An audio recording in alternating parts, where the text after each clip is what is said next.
Hello, everyone on the Sci Fiction Awesomeness. I'm Owen.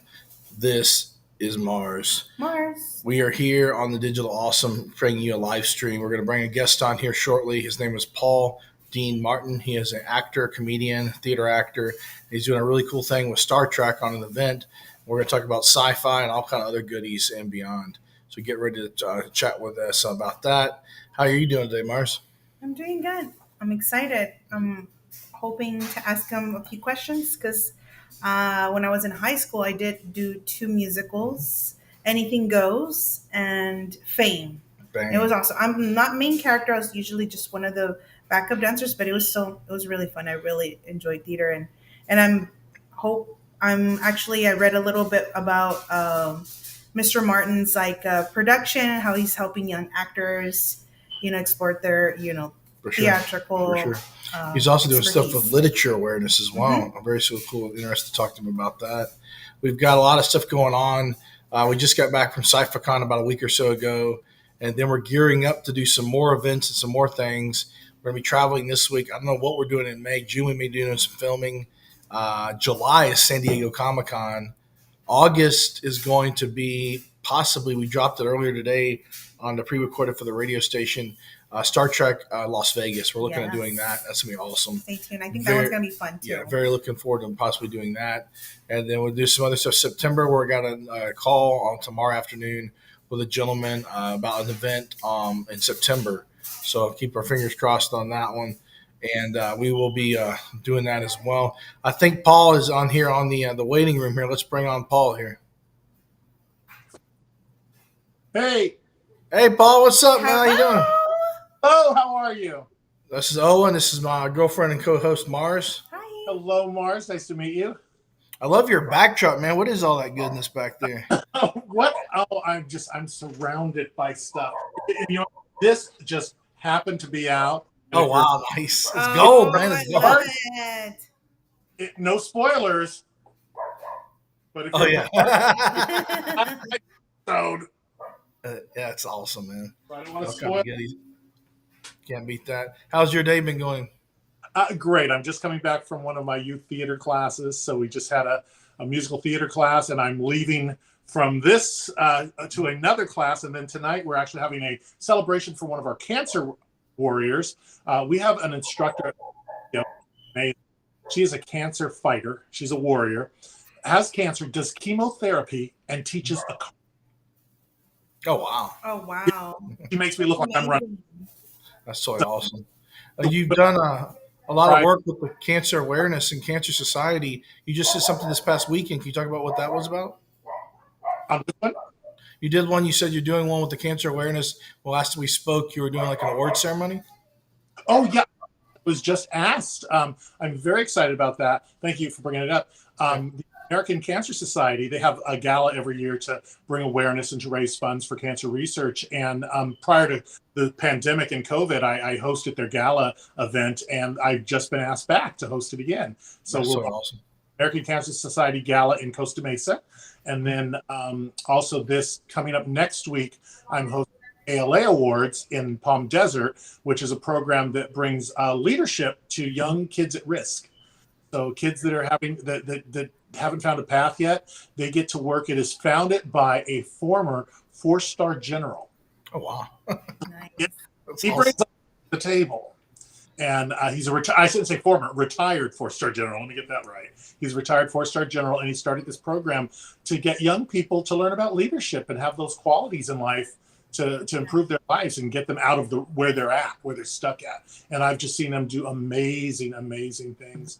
And they have an award show. And again, what's really cool about them, instead of just having an award show for them, Mhm. they have a show where they shine spotlights on other charities. Wow. So we present awards to other charities that night. So there are 12 recipients that will be receiving awards and proclamations from the California State Senate. Oh wow, Yeah. can't beat that. That's totally Yeah. awesome. I'm humbled to say, because of our work with the kids, we've been honored by the California State Senate at PDM Studios twice now. Oh wow. So very excited about that. Very, very good commendation on that. Mars, I mean, we're going over your bio. You've done a lot of stuff in theater and some television appearances as well. Can you go over some of the things you've done in theaters over the years? some of the plays and accolades people might know you from? My passion, I'm again because of COVID, we didn't get to do a lot of stuff during COVID, Right. and when we came out during COVID, I tore my Achilles tendon. Oh, wow. Yes, Oh, no. and I had to have surgery to repair it, and I was in bed for 8 weeks, and of course, while I'm recovering, I get the call, COVID's over, theater's back, and I was offered the role of Patrick in SpongeBob the Musical. Oh, wow. Wanted it so bad. I love that musical. And so the producers, they were kind enough to wait for me. Oh, wow. Let's see how your healing goes. Right. And they waited for me. And I literally was 2 weeks out of the end of where the doctor said I would be okay to just walk. And I went and did some dance numbers. But I got to play Patrick and SpongeBob at the beautiful historic California theater out in Riverside. If you've never been there, you got to go see this theater. It's a 2,000-seat venue. Same people that built the Pantages. So it's gorgeous. And then I just finished playing Uncle Fester in the Addams Family musical. Oh, nice. My claim to fame, though, is I have done the voice of the plant in Little Shop of Horrors 102 performances. Wow. Oh, wow. That's a great play and movie as well. Yes, I get called a lot for that role, which I love doing. I love doing it because it's plug and play. I just show up. I don't have to put on a costume, don't have to wear makeup. There's a microphone up stage, and I just.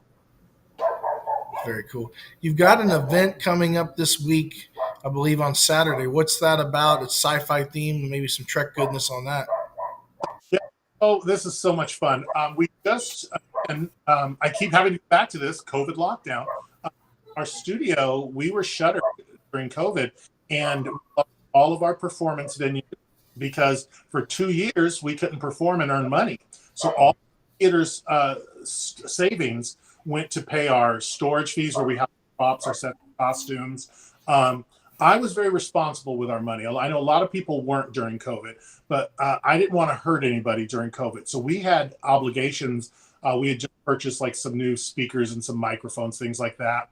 We continued to pay for those. We didn't want the vendors to get ripped off. So those were all paid off. And so PDM Studios, we don't owe anybody anything right now. We paid everybody. But of course, the good thing to have going on. But now we're broke. So we got this new studio. It's a beautiful four-floor dance studio.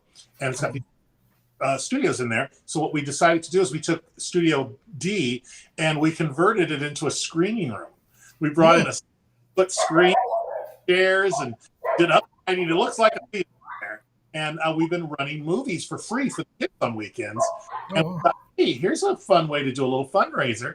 So with all the excitement over the finale of Picard, which is airing next week. I didn't get my free tickets to the screening. Oh, yeah, they're moving it at the movie theater now. They're doing the last two episodes. On hold. I'm hoping he gets through so I can go with him. But I thought we'll do, let's do Star Trek. And so we are screening 2 Star Trek. And the money that we're raising is going for 2 of the studios that need repainting. Think small, too. Not always. We said, let's earn the money. So, and to make it a lot of fun, during the pandemic, several businesses were shutting down, and one of them was Fandango Events.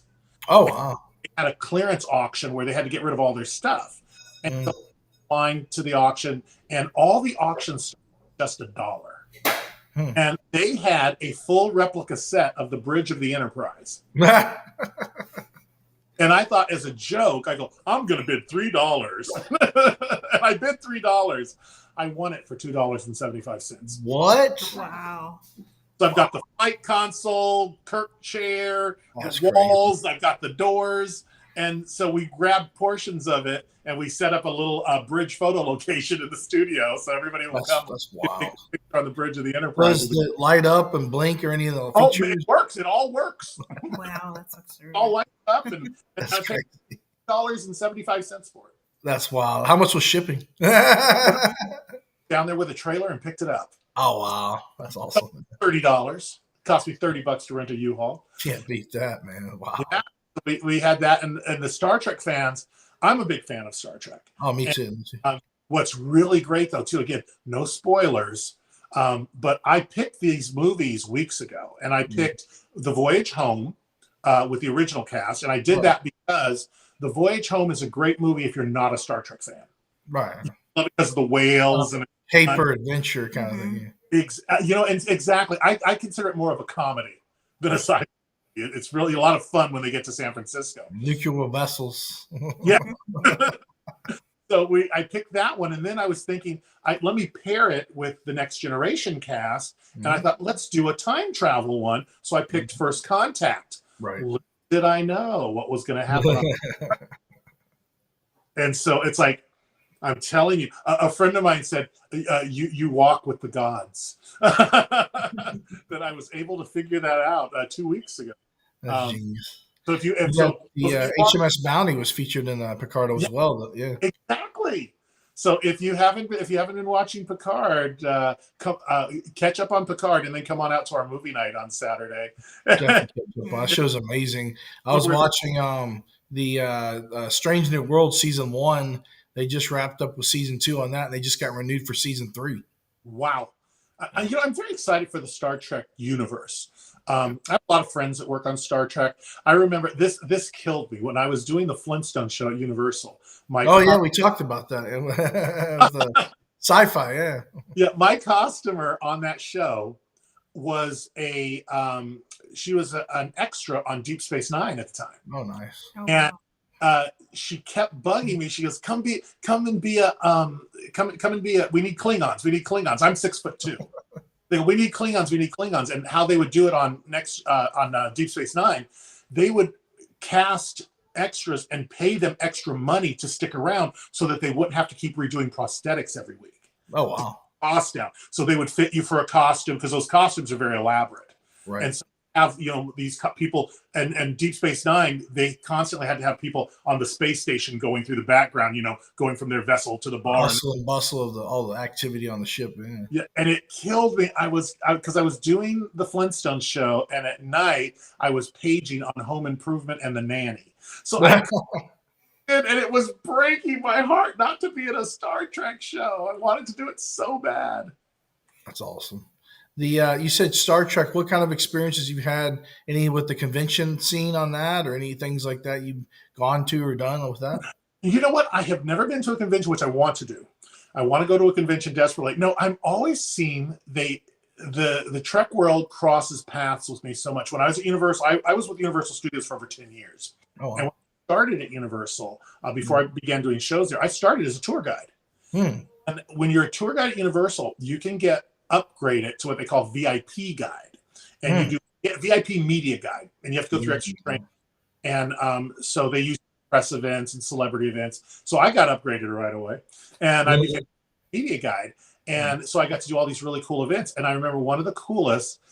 It was an event on the lower lot, and they said, "Oh, all we need you to do is escort the celebs from their car to the event."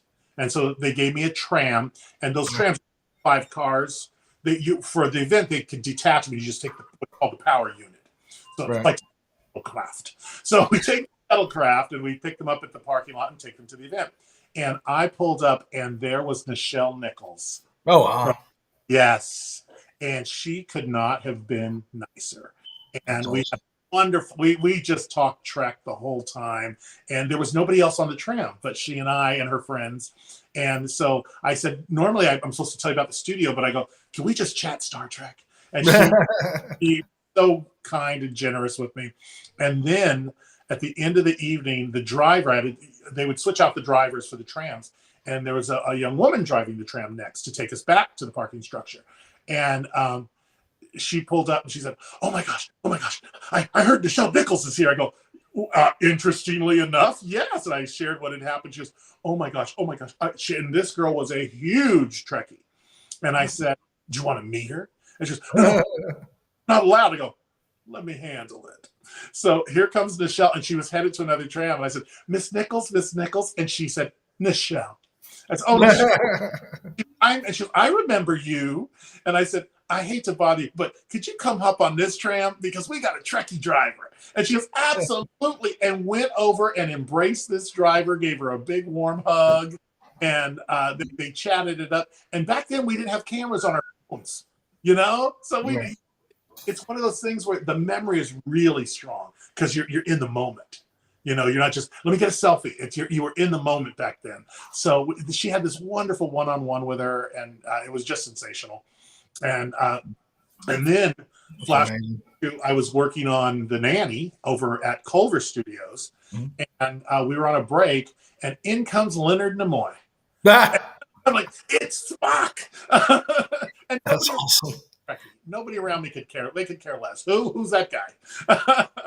I said, besides being an award-winning director, he's also Mr. Spock. That's And, true. so I ran up to him, and again, couldn't have been kinder. Could not have been kinder. So it's I'm lucky in my business as an actor. I get to I'm at the studios a lot, things like that, and so I always love it when I'm over at Paramount because Voyage Home, you know, they shot that in the tank in the parking lot. Oh yeah, with the bird of prey, with the fish tank or Yeah. the big aqua thing. Yeah. Yes, and that I love that tank.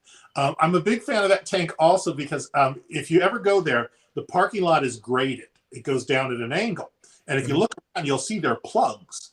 They can plug it and fill it with water, and Oh wow. that is a shot Rescue from Gilligan's Island. That's what Really? The TV movie? the TV movie, Yeah. the movie. And what's really cool, if you ever watch it, there's a scene where Gilligan gets pulled off of the huts by a shark, and he I gets towed remember in the ocean by a shark. If you look to the sides of the frame, you can see the reflection of the Paramount buildings in the water. that. They did a bad job of lighting on that one, but I love just the magic and the illusion of Hollywood, and one of the coolest things I had to take. So I was at Universal Studios, and one of the guide supervisors would always pick me because she knew that my love for film. Mhm. And she called me up one day. She goes, "I've got somebody I want you to take around." I said, "Okay, who is it?" She goes, "I'm not going to tell you." And so we get there, and the person was running late with their family. And when they got there, they were walking up. She goes, "Know who that is?" I went, "How could I not?" It was John Cleese of Monty Python. Really? And John Cleese and I and his family spent the entire afternoon on the backlot doing tours. And I was overwhelmed because he never once, you get a lot of celebrities that are a little stiffy with you, you know, and Right. oh, I know, I worked on a film here. I know that. I know that. He wanted to know everything about the studio. He was like me, he loved film. Hmm. And so we had a wonderful time, and he was so engaged in just everything on the back lot. So I love it when you run into people like that. Very cool. Have you done a lot of work with the literacy awareness stuff? Can we talk about that a little bit? What are some of the things you've done with that? Oh, thank you for bringing it up. Yeah, I started years ago, and in fact, Star Trek connection to that. I started. I There was a campaign called "Read Me a Story," and it was sponsored by Visa, and it was part of RIF, Reading is Fundamental. And a friend of mine said they're looking for a host to do a national tour to go out and promote literacy. And they go, "We know you work with kids. We know you're an actor. You'd be good for it." So there was a publicity firm in San Francisco, Porter Novelli, that was doing the PR for it. So I sent them a press kit, and I got this really weird call. It said, "Hi, this is Porter Novelli. Is this Paul T. Martin?" I said, "Yes, it is." They go, "Well, we got your packet," and just silence. Okay. And I go, is there an audition process? And they said, "Well, we already had auditions. The show's actually been cast." Okay. And silence again. And Right. I said, "So you're calling me because?" And she said, "Well, here's the thing. We really liked your packet." It could fit. And going back and forth. And I said, "If we could get you on a flight tomorrow, could you come up to San Francisco and meet with the executives?" I said, "Sure, absolutely." They said, "We're going to call you back." And they called me back in 30 minutes, had a flight booked, and I flew up to San Francisco the next morning. Um, Wow. I read I read for the part, and they had a very stiff character they wanted. They created a character called Dr. Reed Well. Get it? Wow. So they wanted him to be very serious, and I after I did the reading for him, I said, "Can we keep the camera rolling for a second?" They said, "Sure." I said, "Can I show you something? Let's try." And I started doing voices and characters, and I even stole the Mad Hatter, and I was like, "Oh." girl that's Dr. Reedwell, And they loved it. And they said, well, okay, we're going to get back to you. I got a call the next day. They said the vice president of Visa marketing wants to clone you. And so they go, you got the job. And they go, and we want to go with that crazy voice you did. That's awesome. So we did this tour. And while we were out on tour, my job was I would have to get up in the mornings in whatever city we were in. I'd have to do the local morning news and the local morning talk shows to promote the campaign. And then we did a big launch show with Anthony Edwards from ER and Maverick. He Top Gun, not Maverick, Top Gun. You talking about the guy who played Goose, right? Huh? Yes, Goose. I've of being Goose backstage. Revenge of the Nerds is what I know him from as well. Exactly. So we did this wonderful campaign, and while we were doing the campaign, I was at a Porter Novelli had gotten a call. And they said, oh, Paul Dean, can you take this call? It's about the ad campaign. And I said, sure, absolutely, because I was a spokesperson. And I take the call. It was LeVar Burton. Oh, wow. And I, Jordy? Why is Jordy? Flores, man. And LeVar Burton, remember he did Reading Rainbow? Reading Rainbow, yeah. He called to let us know that he was at our disposal. Because he has such a love for what we were doing. And, he loves Reading Rainbow, what he's doing. And he what generous offer to come out and read and do one of the events with us and all that. And they just never made it happen. I was so bummed because he was so generous. I thought, you guys do realize what you're getting. You're not just getting a guy that can read a story. You're getting Geordi LaForge from Star Trek. Literary awareness champion too as well. Exactly. And but he couldn't have been kinder. And I stayed in touch with him for a little while. Because I kept trying to make it happen. I kept going, we got to make this happen. But again, kindest guy in the world. So, and then when we wrapped that campaign, I was very fortunate. I came back and the same publicity company was hired to do Read California, a literacy campaign for the state of California under Governor Gray Davis. And they brought me in as the spokesperson. So I got to do it again. And I got to visit, I literally visited over 200 schools in the state of California to promote literacy and to bring books. Every stop we did, the cool thing about both these campaigns were every stop we did, we had a show that we put on. And at the end of the show, there were tables and tables of books donated by Scholastic. And the kids could go up and pick their own book. That's totally cool. Like to get a kid to read, not to hand them a book, let them select a book. Right. Because if they find what they want, they read what they like to read. Yeah. That's super cool. We got sci-fi going on, somewhat sci-fi goodness. I was introduced, for people that don't know, to you by our good friend Jacob Charlot, who was in Space Command, and he's an actor as well. What kind of stuff, like for people that are getting into acting, what kind of words of advice could you tell them, or comedy or theater, to kind of keep them on track to advance their path? Get out. No, I'm kidding. You know what? It's a difficult beast. It's made even more difficult now with the invention of TikTok, Twitter, Instagram. The sad part that I find with social media is people are doing outlandish things on social media instead of work. You know what I mean? Yeah. Like, I was just accosted at a local store. They're doing this bucket challenge where you put a bucket over some stranger's head. That's the challenge. Yeah, but it wasn't funny for her because she has epilepsy. Oh, and they put it over her head and she went into an epileptic seizure. Oh, no. Yes. So now it's assault and they're in trouble. Right. So, and that's why, and people want to become famous doing that. Whereas when I started in the business, you became famous by working your butt off and doing shows and showing up and doing the work. I remember my big break came when I got a play, the West Coast premiere of a play called The Flaming Idiots. And it was a hysterical play, a comedy farce. And I got a wonderful review in, I think it was Dramalog or Daily Variety. I don't remember which. But they gave me this wonderful review. And then I was sought after. People then book me and hire me because, oh, this guy got a great write-up. And then you do the next project and work very hard and get to know people. And that's key. You got to stop this. I'm on TikTok. I'm on Instagram. I'm a star. No. Right. You got to build a base around the original social media was magazines and literary write-ups and all that stuff back in the day. And now it's like you've got a lot of these, they call them TikTokers, and social media people, that a lot of the young crew, young kids are getting, 20, 25 or younger, are getting so popular, get like 1 million followers like that, and they got all this stuff, but then they don't get the hard work experience like you were saying. It's hard to say no to because they're converting that to cash. Right. And that's the Monetization. part, because they think because they're getting paid a lot that they're using their talents, and it's like, no, sometimes people just tune in for the show. I scroll through TikTok. I'm not saying don't be on it. I'm Right. saying I'll scroll through it and I'll watch stuff, and I'm watching it mainly because it's shocking, not because the person's uberly talented, but what they're doing is shocking. And You got all these competitive, you got Facebook Reels, YouTube, they all have the little thing, you scroll to the next one, scroll to the next one. yes, that's what you're there for hours. You're sucked in. Right. If I could give somebody advice, again, build that platform of friends, because there's a joke in theater. There's 6 degrees of separation, but in theater there are only 2, because we know everybody, and we say that.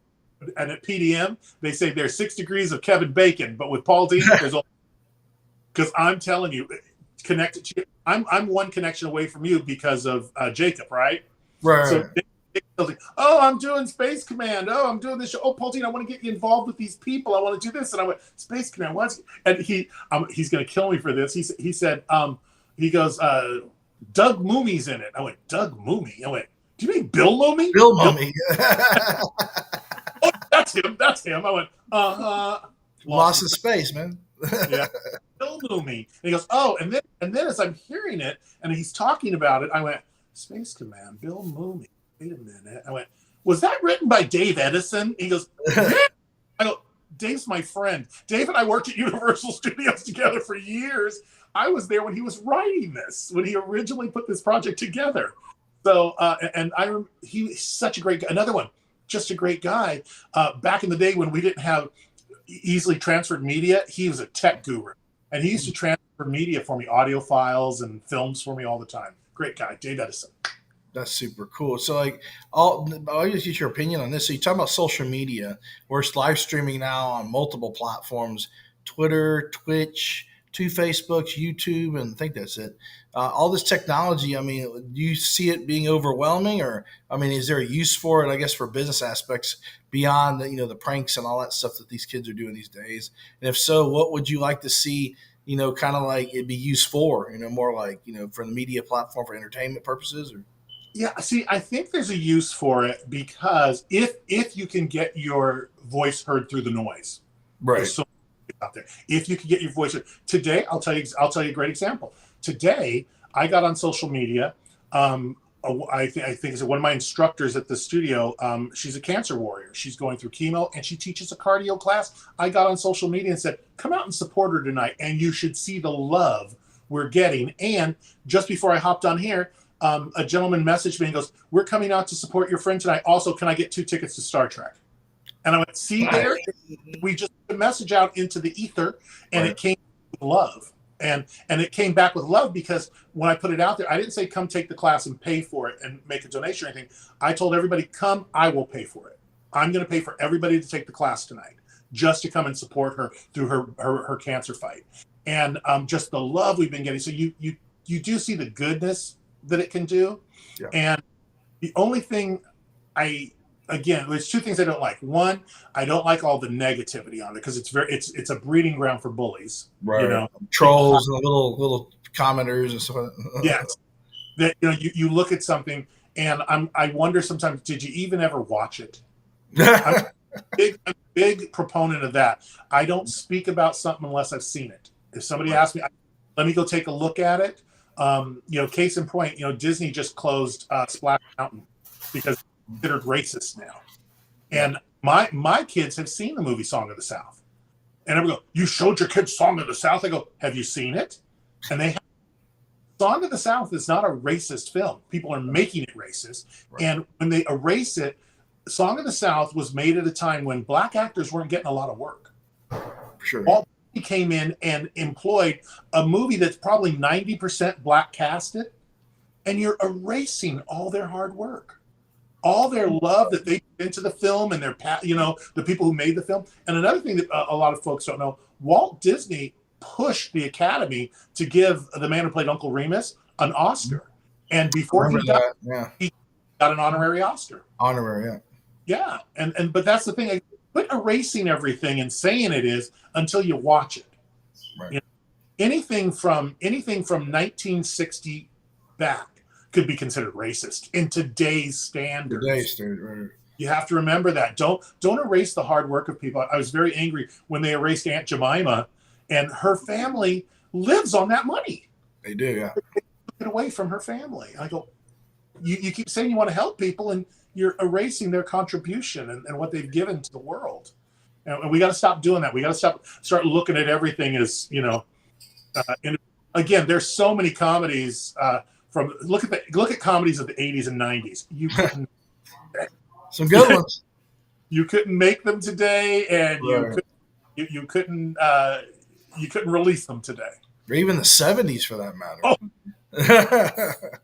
Yeah, it's Archie Bunker, Fred Sanford. Archie. I love Archie because even today his stuff is true.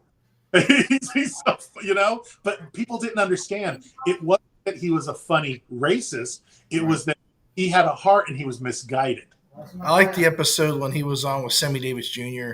When he comes to the house, he's like, "Here, sit in my chair." Yeah. Which again, it proved the point. He wasn't racist. He didn't I'm not letting black people in my house. He was misguided. He was misguided by the people around him.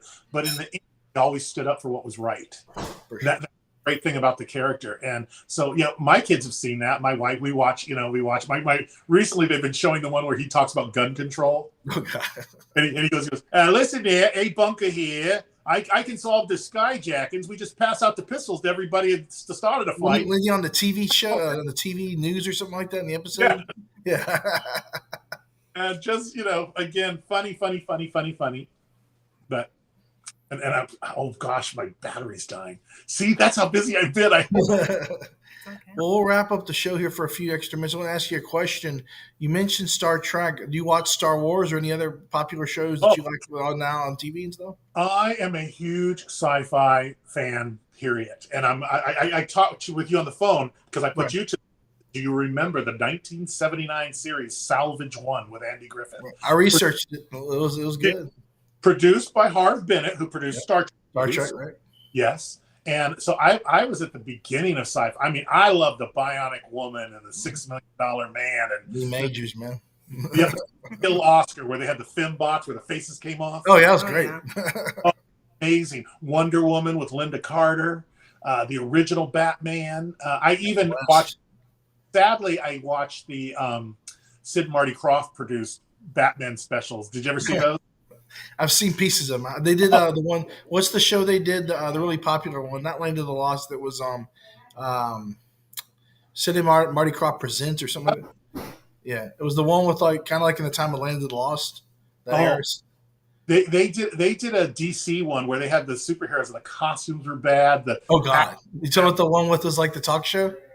Yes. And then Adam West and Burt Ward as Batman and Robin. Yeah. And the weirdest thing, it was like I thought Adam West just kind of checked out on it because his cowl wasn't even tucked in under the cape. It was so the whole time. That was solid gold, man. Like, what's going on with this? He I'm here. I'll do this. Let's wrap this up. But no, I'm a huge sci-fi fan, big Star Wars fan. In fact, in my office, right behind me here, I have probably about 4 foot. Not a TIE fighter. What do I have in there? X-Wing? No, not an X. No, I think it is a TIE. No, not TIE fighter. What's Mandalore driving? What's Mandalore? He's driving an N1 Starfighter now. He was driving his little ship, the Razor Crest, before that. Yeah, I have the new one. But remember in the movie? Yeah. Yeah, I have one of those 4 feet wide in my office, and I have an entire armada of Star Trek.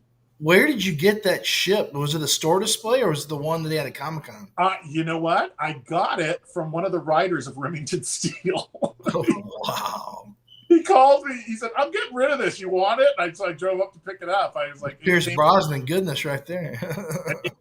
I went and we're buddies because I'm a huge James Bond fan too. Huge James Bond fan. And I actually did a project where I took the project because James Bond was narrating the project. Oh, wow. Or I said, I want to be in this, and so I did it. But Star Wars, Star Trek. I like space adventures. Here's a real oddity one. A friend of mine that I met doing a charity fundraiser. Her name is Heidi Miller.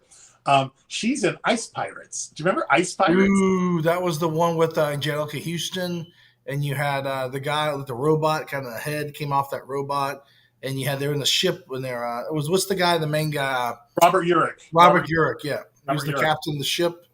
Yeah, and Okay. remember they had those buff women with the swords. Yeah, the sword woman, yeah, on that planet, alien planet. Yeah, they get on the ship at the end, the time travel sequence on it. You remind me of somebody. Figured out, and she was. I was an Ice Pirates. Went. That's it. That's awesome. I don't know Ice Pirates. I go, know it. I own it. That's great. I have a DVD collection, DVD and Blu-ray collection that'll rival. It has over 3,000 titles. Wow. And very odd and obscure films. I like finding those odd ones, and ones that you can't stream. And that's the thing with streaming services, you can't get everything streaming. So my daughter had a friend over, and they said, "Oh, we want to watch this movie, Dad. It's not anywhere. Oh, can we buy it?" And I go, "How much is it?" They go, "It's $10." I go, "Why don't you get it? We have it in the office." Did you ever see that one called Eliminators with Denise Crosby? Yes. I think she did that one.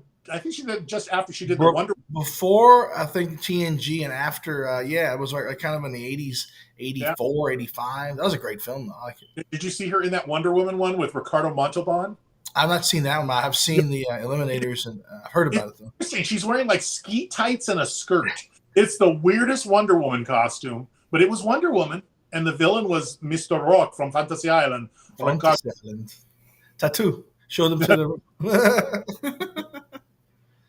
That's awesome.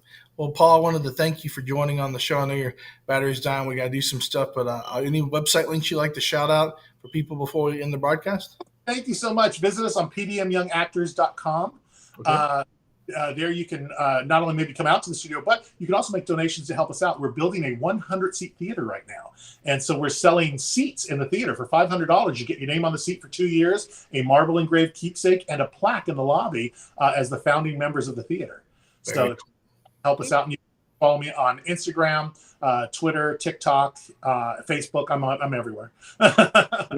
We got your Twitter right down there on the live stream. So wonderful. You can only fit a few of them there. But thank you so much, Paul. You have a beautiful evening. We will talk soon, sir. All right.